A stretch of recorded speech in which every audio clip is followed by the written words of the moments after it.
So let me ask you this. I think maybe this answer is really obvious, but I don't think I've ever asked you. Every reporter and everyone in media we've met is on Twitter, and they're on it a lot, right? They are the Twitter super Twitter users is the sports gambling for media. journalists. For me, yes.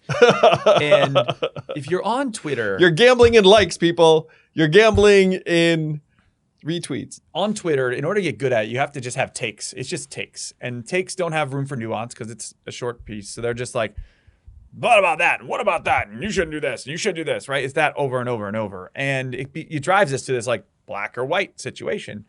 And I just feel like we see it now in the mainstream media that's off of social media. You see it in the Times, you see it in the Post, you see it on TV, right? So much of mainstream media coverage is like, get a load of this person and let's look down on them or shame them. Can you believe that? Or cast them as immoral or problematic. Right. I think I just summarized like 60% of media coverage. Have to, yes. And Joe has given millions of Americans another outlet for that. And other content creators have followed suit with Joe because they know there's this massive hole in the market. But my question is, like, capitalism seems to be pro misinformation. It's pro any information as long as someone's willing to click it. And I'm curious your thoughts on market drivers. Capitalism is pro the splintering of the American consciousness and the splintering of the media landscape.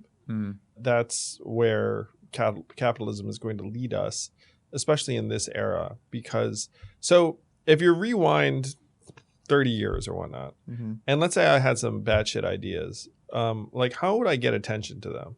Quite difficult. Yeah. I could like write a letter to the editor that they would ignore. I could, put up some bulletin board leaflets. I could stand in the town square with a sandwich board. It's like it's tricky for me to gather together an audience for my insanity. Now I don't need much. I just need a camera and a bit of a personality, and then I can put something out.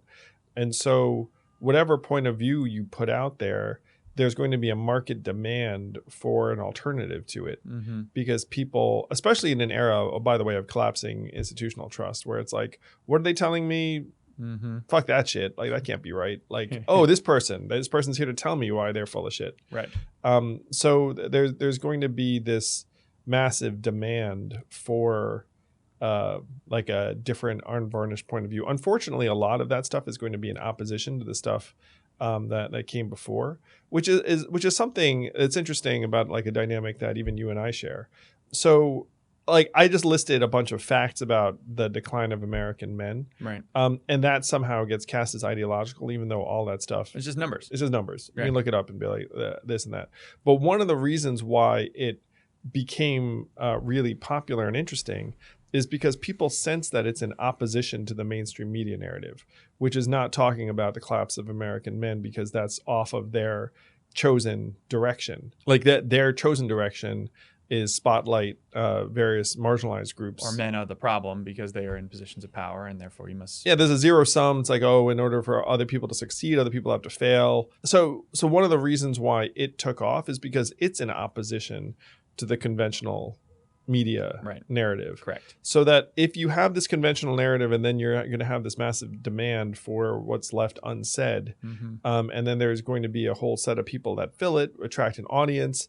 This may be why people are so eager to try to prevent any of this crew from getting a degree of institutional credibility, because they can look at it and say, well, sure, your audience may be enormous, Joe Rogan, but you don't have the legitimacy of this MSNBC contributor because they're on cable TV and we would never let you on. Right. What I don't understand is these institutions are dying, right, by the numbers, right? CNN, MSNBC, even Fox. But they're still around and they're still driving our culture.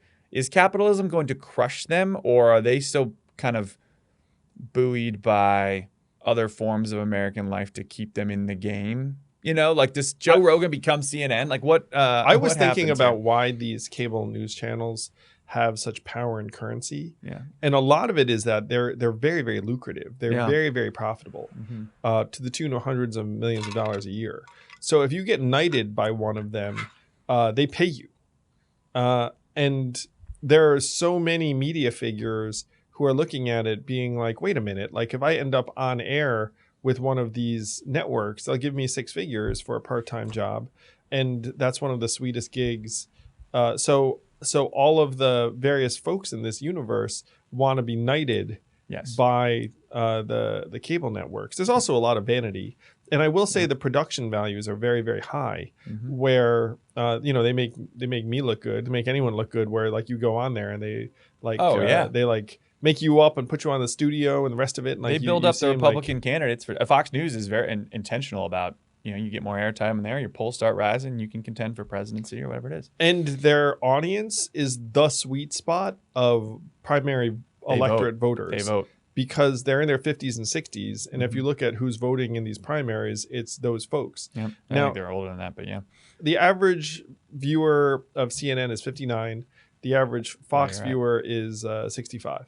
Part of it, too, is that the production values are higher, so that if you even see an online clip of them, like it just seems good. Yeah, it just seems more legit. The people have makeup on. The studios are nice. It's one reason why Crystal and Sagar, they talked to me about their set on the hill, which is that if you had a video clip of that and it got sent to someone's parents, they would look at it and think it was legitimate because it looked like it might have been on cable. Correct.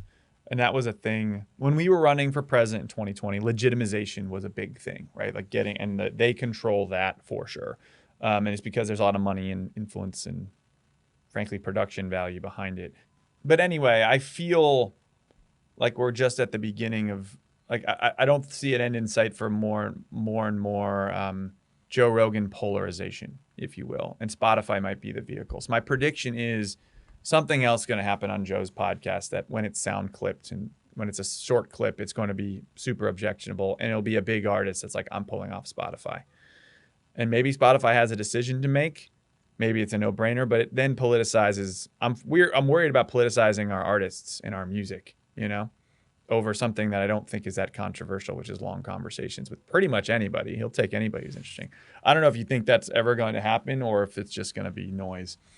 I'm not sure that there's going to be an issue that's quite as freighted and fraught as COVID. Like I have a hard time imagining what else you could do that would be as objectionable as your. Oh, just wait, man. There'll be a new big boogeyman in a couple of years, I'm sure. Yeah, maybe. Yeah. I don't know. I mean, like, it's less. Yeah, if we're more and more like irrational, then it will take less to do it. But that'll happen.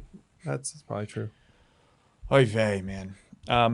Good for Spotify for pulling out. For holding strong, I guess. And I think Joe handled it well. I thought he's like, I had no hard feelings to Neil Young or Joni Mitchell. Like, I'm still a fan. He told a story in his release about how he went to a Neil Young concert as a kid. So buckle up. I guess if we're cool enough, that'll happen to us. You know what I'm saying? Well, didn't we just talk about how American boys and men are failing, and that's a problem? That's true. We get canceled. We'll get canceled and make more news, I guess.